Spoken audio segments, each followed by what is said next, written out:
Bien, arranco la grabación. Eh, el tema de hoy es sincronización, ¿no? Para eso, o cuál sería el tema, nosotros necesitamos en el trabajo práctico implementar semáforos, justamente para resolver un montón de problemas de userland donde hay varios procesos que quieren acceder a una zona crítica, a una zona compartida.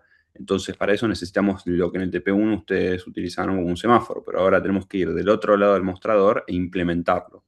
Es decir, irnos del lado del kernel y definir e implementar las syscalls para que el userland lo pueda utilizar. ¿Cómo implementarían semáforos o, digamos, qué es lo que necesitamos, cuáles son los ingredientes para hacer un semáforo? El semáforo tiene dos primitivas que ya las conocemos, son post y wait, ¿no? Post hace algo y wait hace otra cosa. ¿Qué es lo que hace cada una de estas y cómo se imaginan que está implementado por abajo? O que podrían implementarlo por abajo.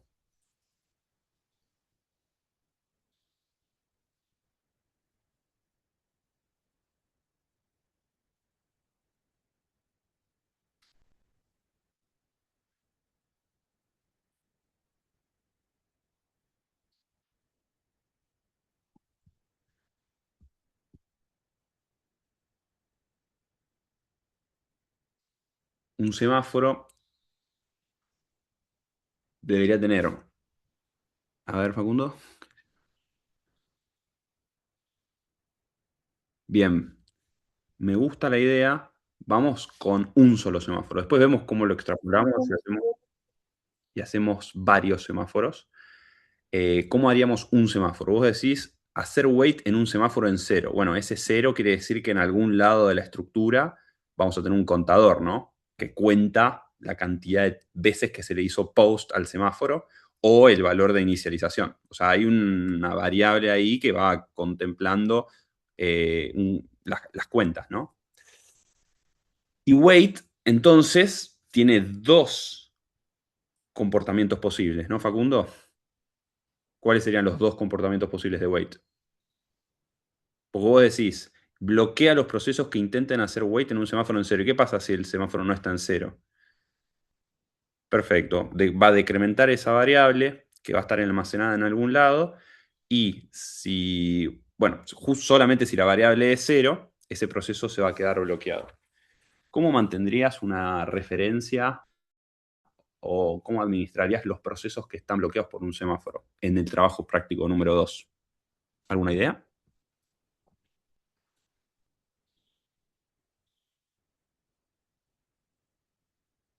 Ya dijimos, perfecto, ya tenemos una variable contadora que tiene el valor del semáforo. Por el otro lado, necesitamos en algún lado almacenar los procesos que están bloqueados por este semáforo en particular.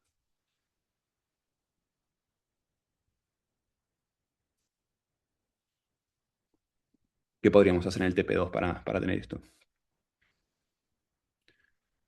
Sí, sí, de una manera, es correcto, de una manera un poco más implementacional, quizás podrías guardar una lista o un array de punteros a PCB de los procesos que están bloqueados. Hay muchas maneras de implementarlo, lo importante es que en algún lado vos tenés que marcar este proceso está bloqueado por este semáforo. Ya no nos va a servir más decir este proceso está bloqueado o no. Lo que nos va a servir ahora, lo que vamos a tener que hacer ahora es decir este proceso está bloqueado por este motivo. ¿Por qué digo esto? Porque a veces en el trabajo práctico número 2 lo que terminan haciendo es que estar bloqueado o no estar bloqueado es como un estado booleano. O está bloqueado o no estás bloqueado, y eso lleva a errores, porque si yo estoy bloqueado por semáforo, yo no debería poder hacerte un unblock por userland, por ejemplo. O si yo estoy bloqueado por teclado, yo no debería hacerte un unblock con el comando de userland, ¿bien? Entonces, esto es importante para el TP2, que es ahora estar bloqueado no es booleano, sino que es, ok, estoy bloqueado por este motivo. En particular, vamos a tener muchos semáforos y yo estoy bloqueado en particular esperando a un semáforo de estos. Exacto, Facundo. probablemente read, write y pipes lo termines implementando con algún tipo de semáforo tras bambalinas. Bien. Entonces estamos de acuerdo, vamos a anotarlo acá. Para tener un semáforo, necesitamos, sería un contador, lo estoy tipeando acá, y algún tipo de eh,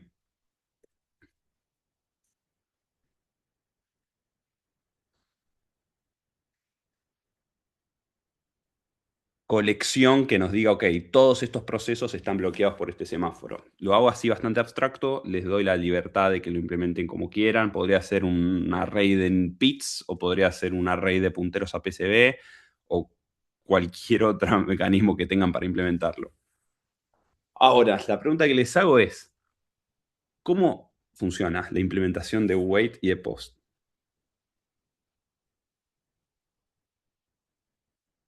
Más o menos así en lenguaje coloquial, ¿qué es lo que debería hacer un post?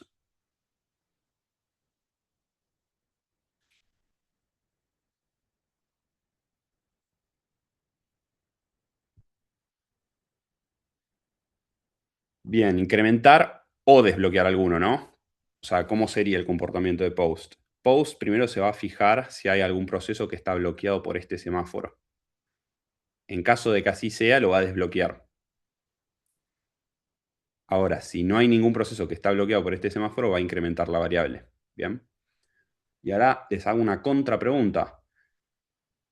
¿Qué pasa si hay dos procesos en su implementación que llaman a post al mismo tiempo? ¿Hay una race condition? ¿Podría haber una race condition ahí?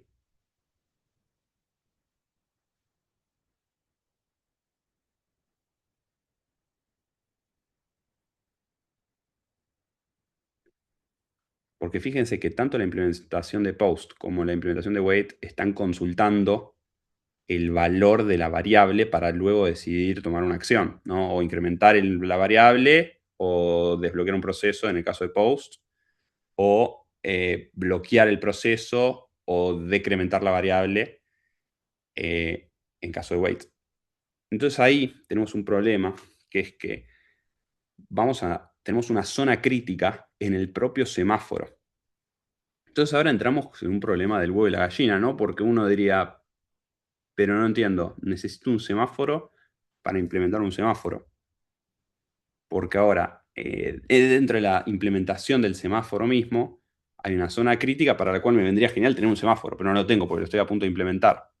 ¿Se entiende cuál es la problemática?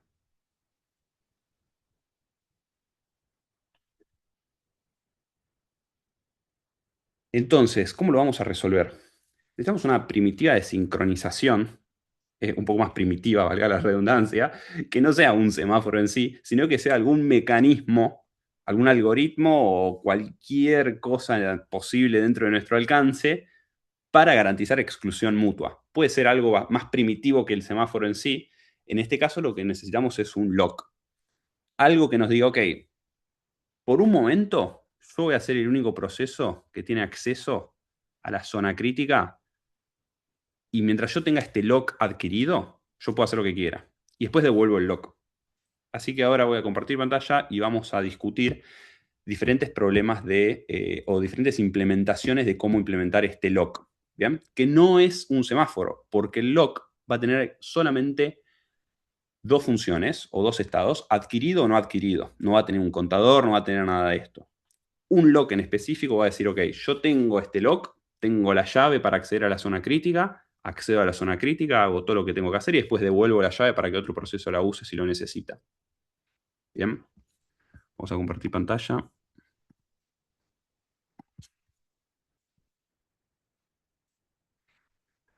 Bien, a ver si puedo. Ahí ven en pantalla completa.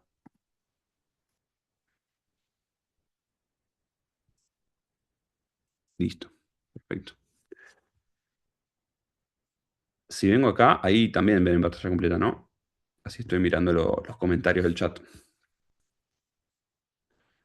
Bien.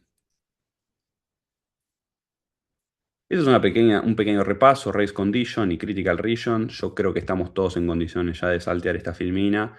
Race condition, tenemos dos o más procesos que quieren acceder al mismo recurso y dada la arquitectura de- del sistema operativo, puede ser que se llegue a un estado inconsistente si no se lo controla de manera adecuada. Y la región crítica es justamente cualquier recurso que necesite ser protegido de dos procesos que lo accedan concurrentemente.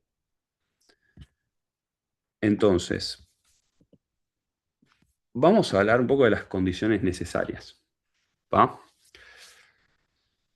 No debería haber dos procesos que simultáneamente accedan a la zona crítica. Esto sería la principal, ¿no? La correctitud de la implementación, donde decimos, ok, bueno, si hay dos procesos que están en la zona crítica en cualquier momento, claramente la implementación no sirve para nada.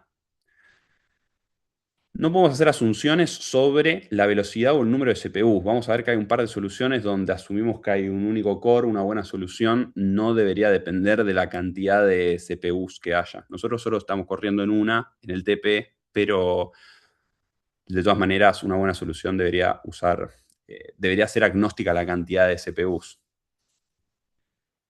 Ningún proceso que esté fuera de la zona crítica debería bloquear a algún otro proceso. Y la 4 fundamental, ningún proceso debería esperar para siempre para entrar a la zona crítica.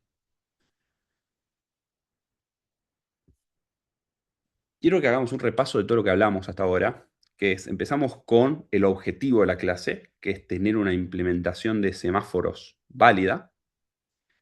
Dijimos que vamos a necesitar dos cosas, un contador y una colección de procesos, de alguna manera tagueados, diciendo que estos procesos están bloqueados por este semáforo.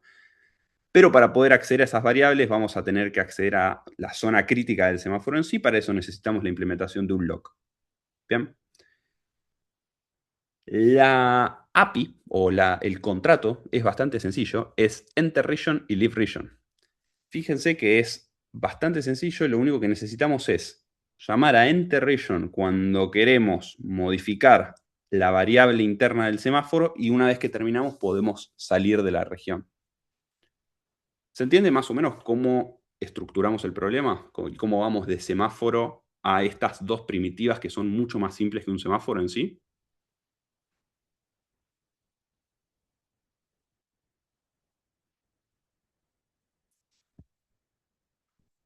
Buenísimo. Vamos con la primera solución, ¿no? Quiero entrar a la zona crítica y digo, deshabilito todas las interrupciones, hago todo lo que tengo que hacer y después me voy de la zona crítica cuando termino. ¿Alguna opinión? Voy a preguntar primero si es correcto y después voy a preguntar si hay alguna desventaja. ¿Por qué no lo haríamos?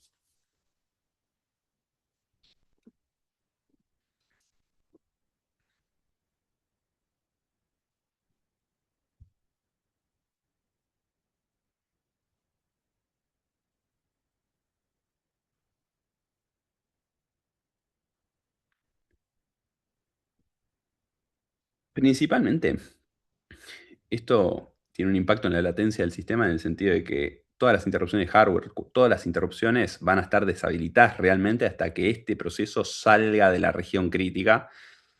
Es un poco como matar una mosca con una bazuca, ¿no? Donde decimos, ok, todo el sistema no puede ser interrumpido hasta que este proceso que quiere modificar este semáforo en particular termine de hacer lo que esté haciendo.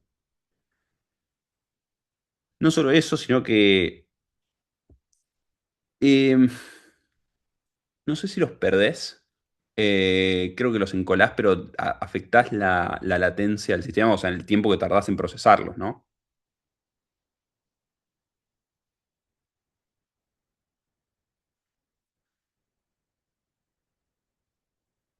No solo eso, pero esto yo no estoy familiarizado muchísimo, Fer, quizá vos sabés un poco más, pero entiendo que CLI y STI afecta solamente al procesador en el cual se está corriendo la instrucción. Entonces, Sí, sí, sí, sí, es así. O sea, justamente Acuérdense que yo también lo comenté la semana pasada, que bloquear las interrupciones, te bloquea las interrupciones en el procesador en el que estás corriendo. Si tenés más de un núcleo o más de un chip, ¿m? Y la interrupción le llega a otro procesador, eh, vas a tener problemas.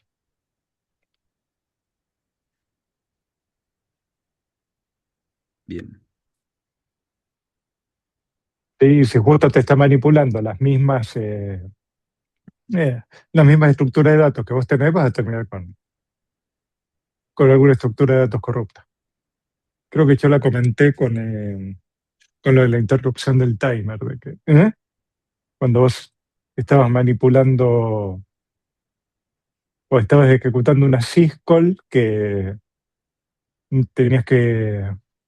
Claro, ahí está, ahí me acuerdo. Que el kernel no es preemptive, entonces si se te acaba el slot, vos seguís hasta que volvés.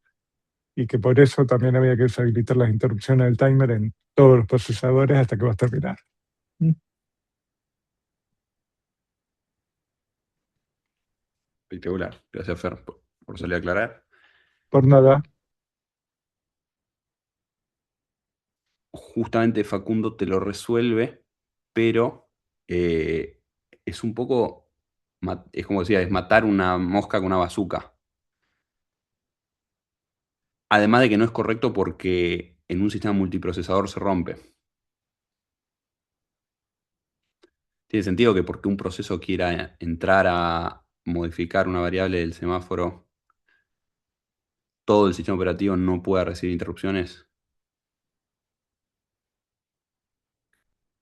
Cómo funciona el TP va a funcionar. No sé si es la mejor implementación. ¿Habrá otra manera de hacerlo?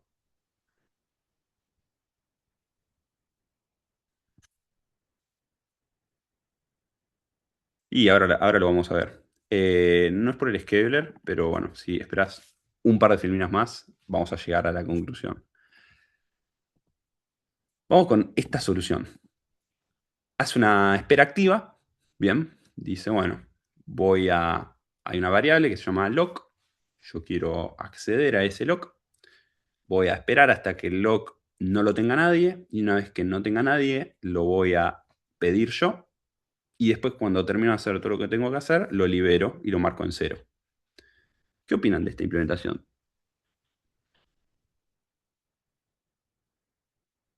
Hay dos tipos de preguntas que se pueden hacer. Una si es correcta, o sea, hace lo que tiene que hacer, y la otra es si se podría hacer mejor. Vamos primero con la primera. ¿Hace lo que tiene que hacer o se rompe en algún lado?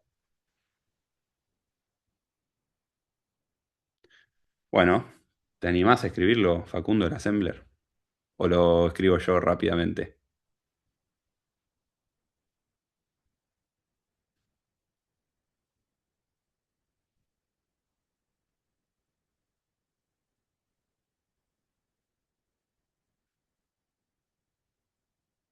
Y ahí habría... Sí, ahora lo escribo bien, no lo tengo tipeado, pero algo así, es correcto, Facundo, muy bien.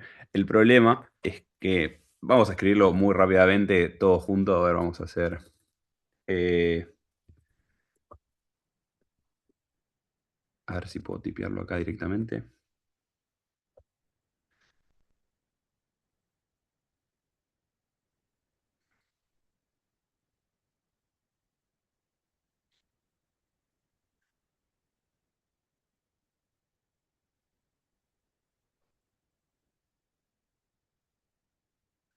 Vamos con JN.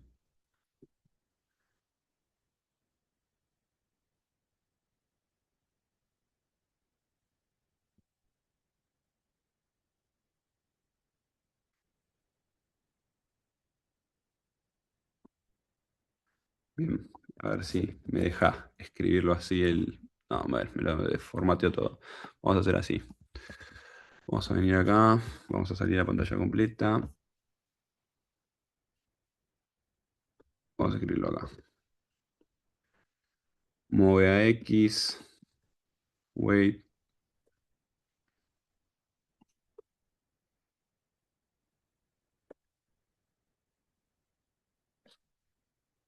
Este sería el assembler de esta implementación para Enter Region. ¿Qué opinan? ¿Por qué dijiste que habría que ver el assembler, Facundo?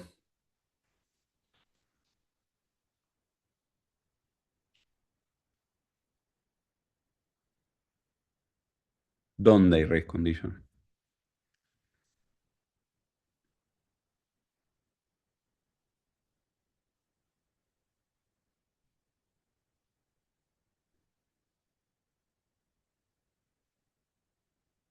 Perfecto.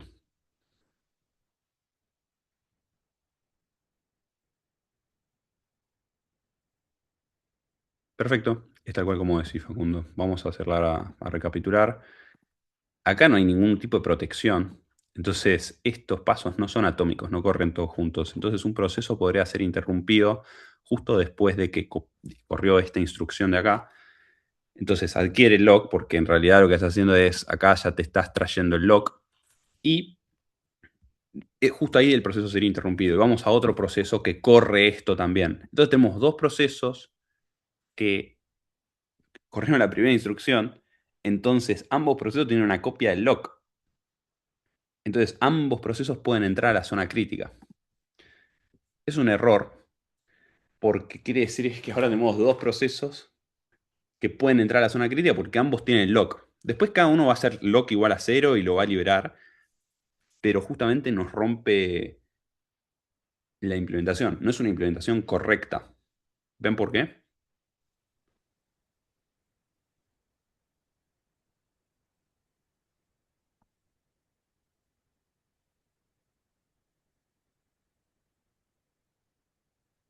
Vamos a dar un paso hacia atrás y vamos a hablar un poco de la especificación o digamos, el contrato de la estructura lock. Hay un tipo de datos que es lockDT. Este lockDT, vamos a ver que puede ser simplemente un puntero a un int, no hay mayor lógica que eso.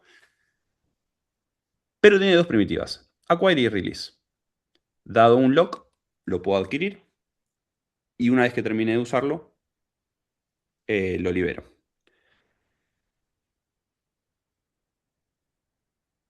¿Qué nos permite hacer esto? Yendo para atrás, nos va a permitir poder entrar a la zona crítica del semáforo, modificar las variables que quiera modificar y después liberarlo y salir de la zona crítica. Hasta ahora no vemos ninguna solución que funcione. O sea, esta implementación, este contrato no tiene implementación. Vamos a explorar dos maneras, o vamos a explorar un par de maneras hasta llegar a la definitiva sobre cómo podríamos implementar acquire y release de manera tal que podamos usarla en el TP2 para implementar semáforos y así tener la primitiva de sincronización wait y post necesaria para usar en userland. Vamos a volver a pantalla completa.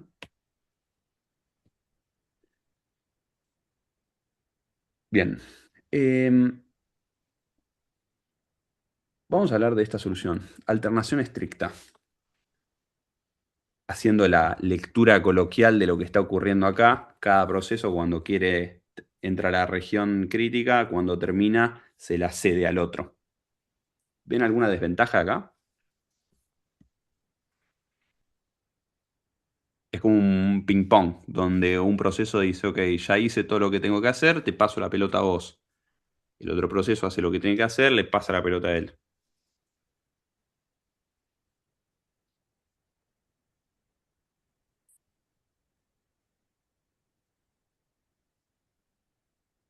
¿Es una buena solución de acquire y release?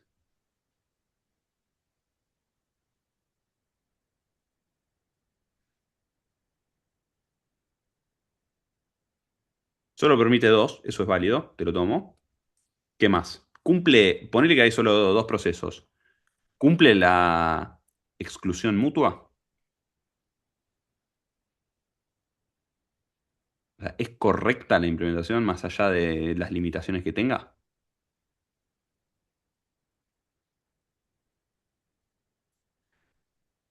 No habría race condition. Pero lo que está pasando es que le estamos tirando la pelota al otro proceso aunque el otro proceso no lo quiera. Entonces vamos a estar siempre esperando que el otro proceso me devuelva la pelota para yo poder entrar. Y eso viola la condición de progreso. Quiere decir que yo podría estar esperando infinitamente a entrar a la zona crítica, aunque nadie la esté usando. Entonces puede ser que el proceso 2 no tenga por qué usar la zona crítica, pero hasta que no me pase la pelota, yo no voy a poder entrar. Y eso es incorrecto. Si yo no puedo entrar a la zona crítica, debería ser porque está siendo ocupada por otro proceso, no porque la zona crítica está liberada y simplemente la implementación impide que yo entre. Entonces esto se puede iterar para resolver este problema. Y es la famosa solución de Peterson. No sé si lo vieron con Ariel ya en la teórica, pero lo que incorpora Peterson es un flag diciendo que estoy interesado en entrar a la región crítica.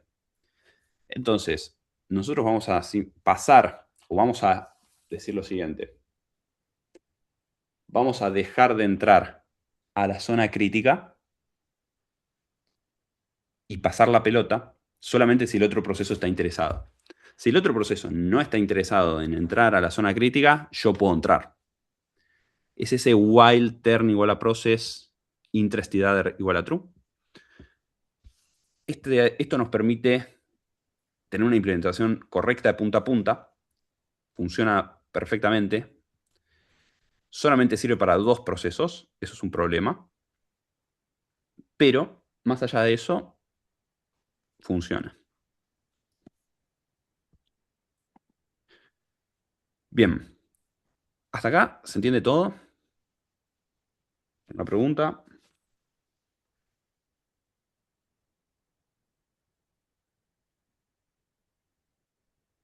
Fíjense que en la solución de Peterson, este while solamente itera si realmente el otro está interesado. Si el otro no está interesado, nunca itera y entro derecho.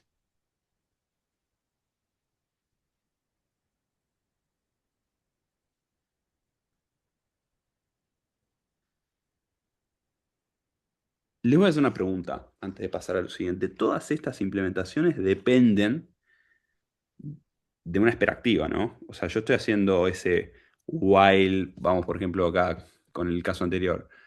Acá hay un while turn diferente de cero, ¿no? Después tenemos por acá este while turn igual a process. ¿Qué opinan de esta espera activa? ¿Hay manera de zafar? Porque nosotros en el TP1 nos enojamos bastante si había una espera activa en algún lado. ¿Qué es lo que pasa? En el TP1 nosotros le decíamos, no debería haber ninguna espera activa, todo debería poder resolverse con semáforos. Ah, bueno, pero acá no tengo semáforos, porque es lo que estamos queriendo implementar. ¿Se les ocurre primero si hay alguna manera de zafar de la espera activa?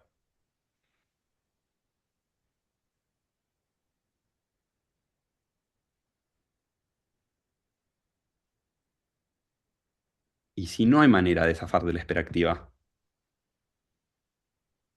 ¿por qué no es tan serio? O al revés, ¿no? Para no sesgar la pregunta con la respuesta. ¿Es serio si hay una espera activa?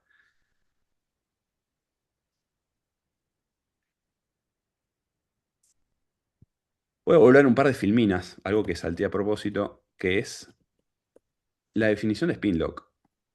Este lock que nosotros estamos queriendo adquirir hace busy waiting, porque vamos a estar iterando, ¿bien? Hasta poder adquirir el lock. ¿Qué es lo que pasa? No podemos zafar de esto. En esta implementación no vamos a poder zafar de esto. Pero la garantía que tenemos es que como nosotros lo estamos implementando, sabemos que este acquire y este release están implementados de tal manera que solo lo vamos a usar para los semáforos y como mucho voy a estar esperando un par de quantums de tiempo. No es que estamos implementando semáforos en sí con una espera activa. Estamos implementando la primitiva lock con una pequeña espera activa que lo único que va a hacer es acceder al semáforo y ahí sí actualizar los valores y bloquear al proceso. Entonces esa espera activa es un pequeño costo que estamos pagando para que la implementación general del semáforo no haga espera activa. Fíjense que acquire y release solo lo necesitamos para poder ir, bloquear el proceso, ir, modificar esa variable, el espacio o el tiempo que me consume la zona crítica como proceso es muy breve.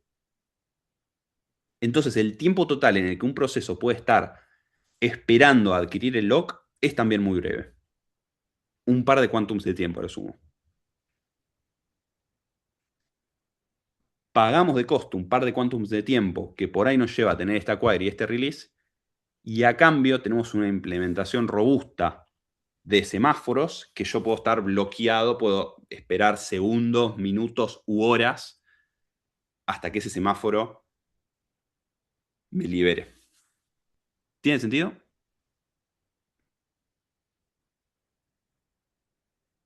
Se podría hacer un yield, depende de la implementación, Facundo.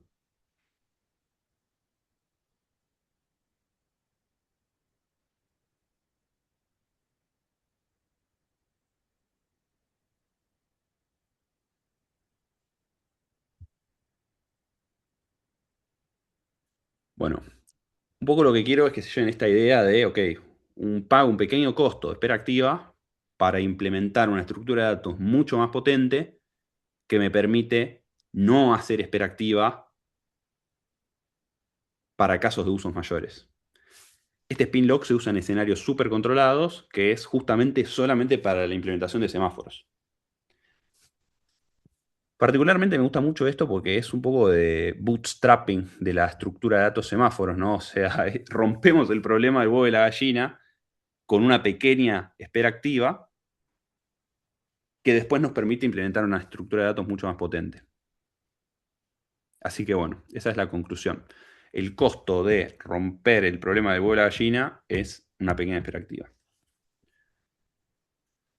Vamos con la implementación propiamente dicho. Todo esto que hablamos fue el camino hasta poder llegar acá. Esta es la que a mí me gusta. Después hay una segunda que la podemos discutir, pero esta es la que a mí me gusta, que es la instrucción exchange, que ejecuta un swap atómico. O sea, exchange lo que hace es intercambia dos o un registro y una dirección de memoria atómicamente. O sea, pase lo que pase, nadie me va a interrumpir ahí. No puede pasar que la dirección de memoria y el registro o los dos registros tengan una copia uno del otro. Siempre es un intercambio. Ahora la pregunta es cómo implementamos acquire y release con esta instrucción exchange. O sea, yo te doy ahora un recurso que antes no tenías, que es un swap atómico. ¿Cómo podemos hacer para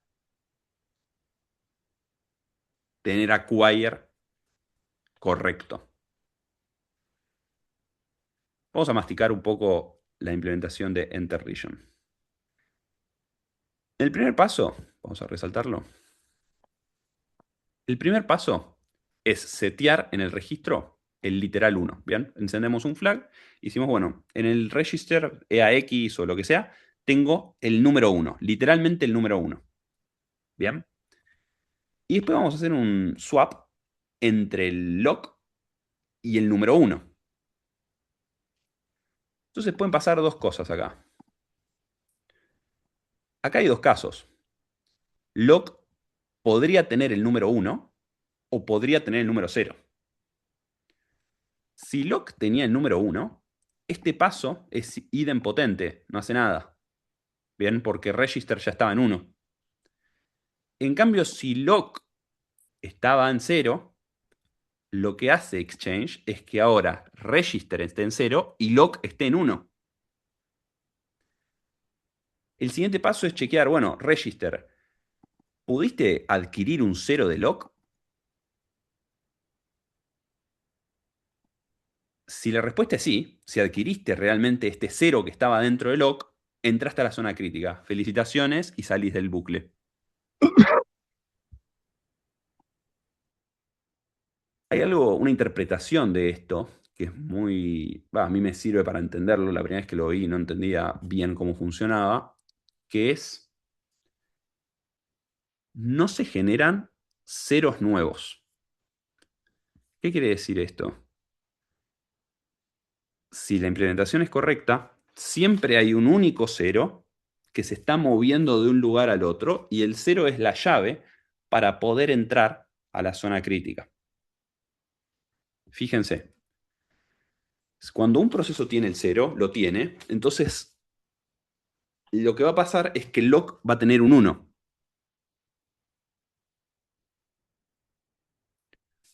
Cualquier otro proceso que quiera acceder a la zona crítica se va a quedar trabado acá.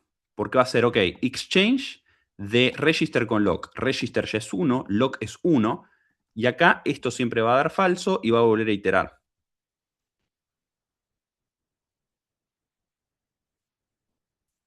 Fíjense que no, en ningún momento se generan nuevos ceros.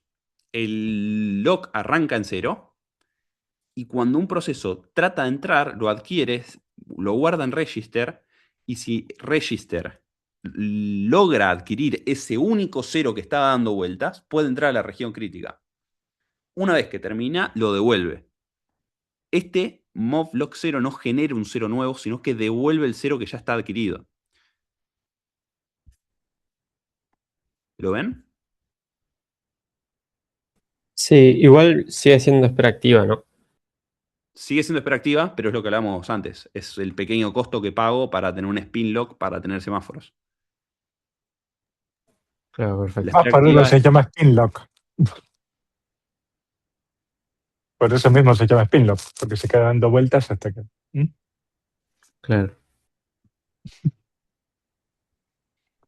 O sea, la idea es que las regiones críticas tienen que ser breves, ¿mm?, y estar bien escritas y ser lo más eficientes posibles para que el tiempo que se pasan los otros haciendo busy waiting, sea lo más corto posible,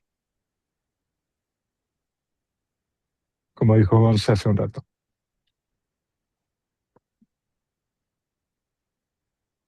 Porque además es prácticamente un while 1. Un while 1 te manda la utilización de CPU al 100%, como nada. Así, así que las regiones críticas tienen que ser cortas y eficientes.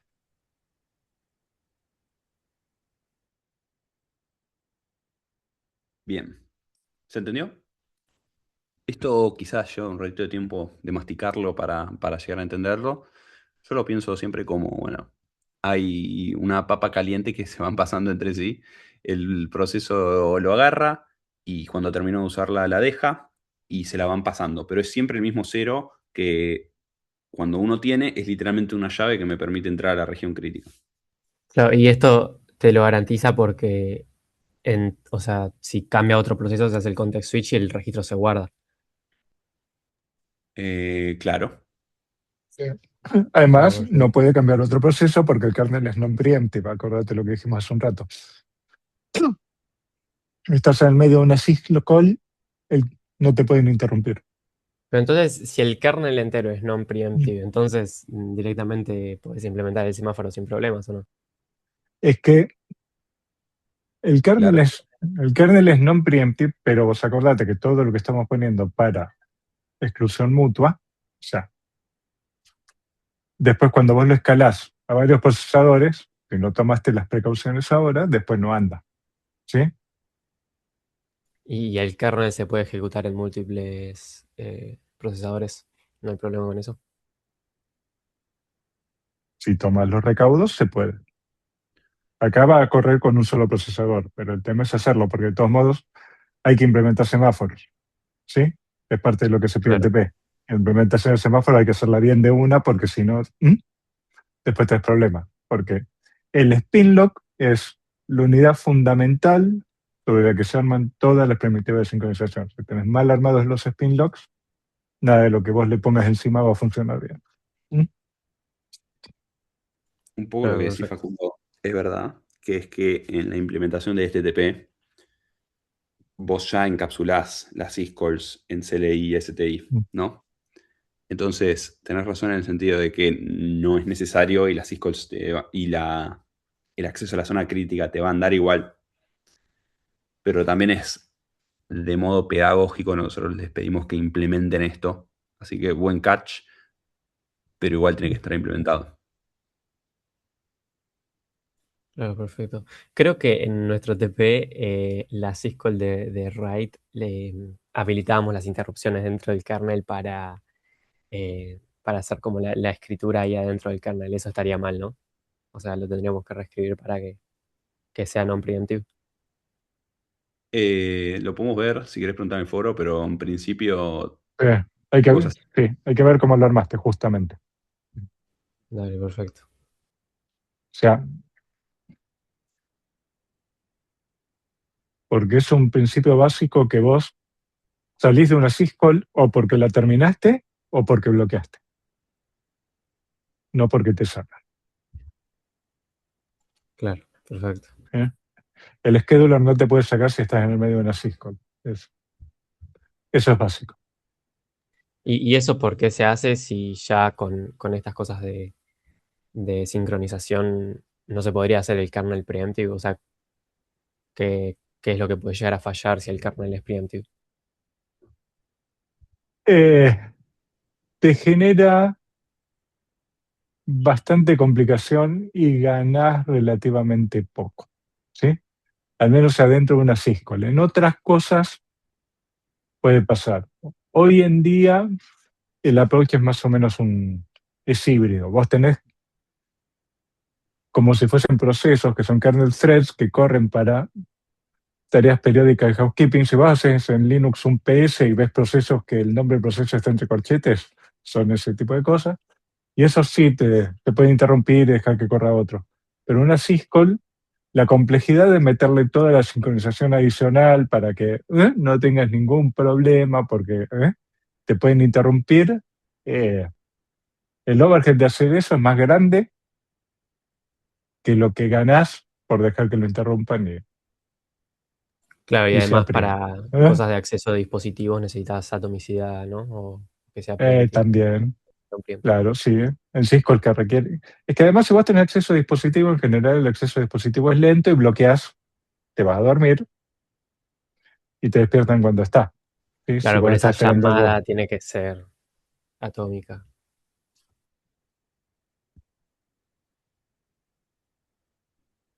Va, me Sí, imagino.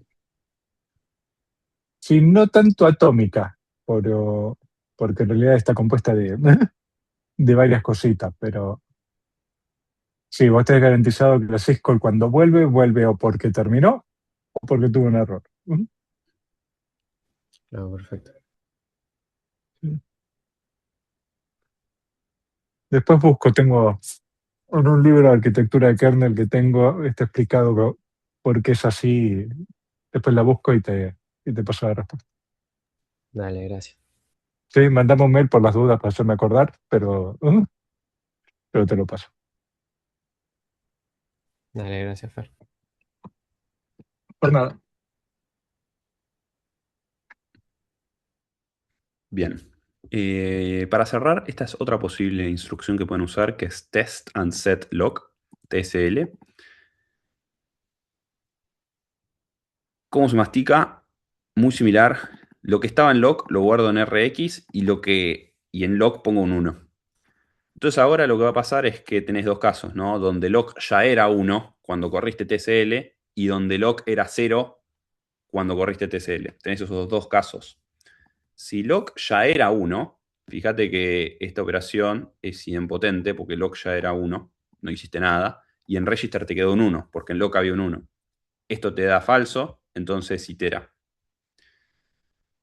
Ahora, si en lock resultaba ser que había un 0, porque nadie lo había adquirido, en lock se pone un 1 y ese 0 que está en lock se transfiere a register. Esto da verdadero y va, verdadero. No activa este jump y retorna la función. Es bastante sencillo. Simplemente son esos dos casos, ¿no? Donde lock era 1, entonces esta operación no hace nada. Y donde lock era 0, porque nadie había adquirido el lock, y entonces te lo quedaste. Y en lock dejas puesto un 1 para que nadie más se lo pueda llevar. Una vez que terminás, devolvés el 0 al lock. Bastante similar al anterior, pero un approach un poquito diferente. ¿Tiene sentido? Lo dije brevemente, me parece muy parecido al anterior. A gusto del consumidor si usar TCL o Exchange. Ambos son spin locks, o sea que ambos iteran. Lo único que cambia es la interpretación de la implementación.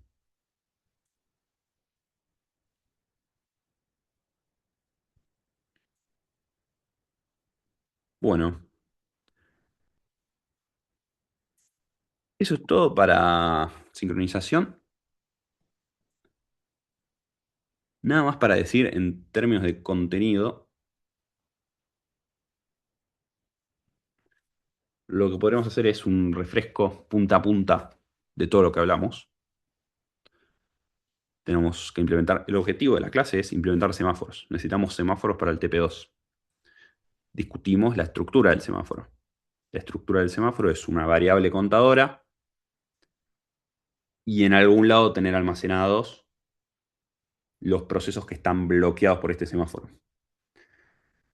Si la variable contadora es 0, podría ser que haya procesos bloqueados. Si la variable contadora es mayor a 0, no va a haber procesos bloqueados.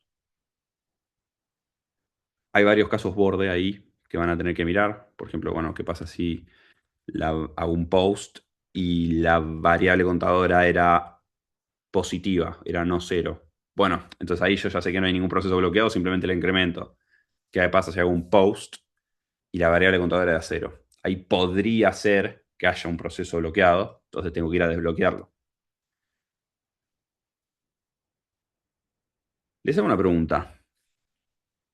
¿Cambia algo la estructura de datos que usemos para almacenar la lista de procesos bloqueados por este semáforo? ¿Es lo mismo si uso un LIFO que un FIFO? ¿Una cola, un stack? ¿Tengo que tener alguna garantía ahí cuando estoy implementando?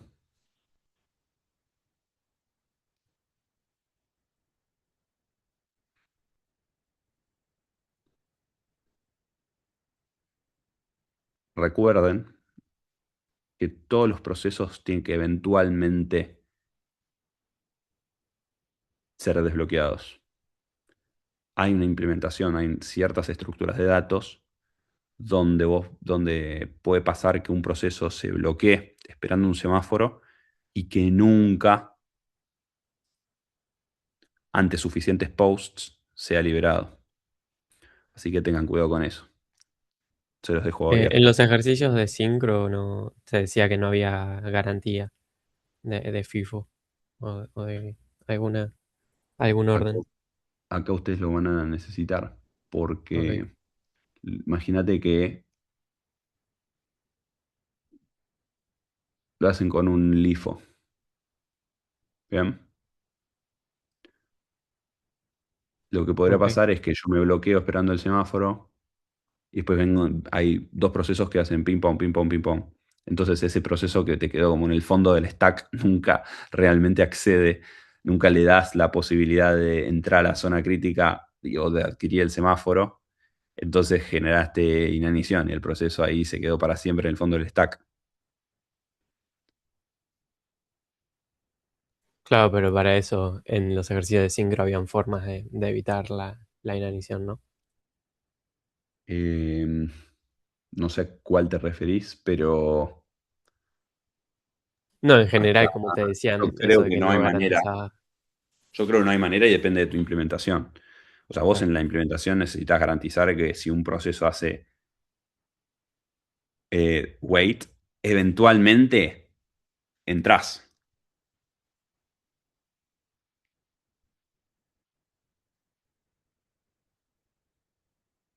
Bueno, siguiendo con el resumen, tenemos la estructura de datos, tenemos el contador, tenemos la lista de procesos bloqueados. Hay una zona crítica en la estructura de datos que queremos usar para crear zonas críticas, hay un problema del huevo de la gallina, que lo resolvemos con un spin lock.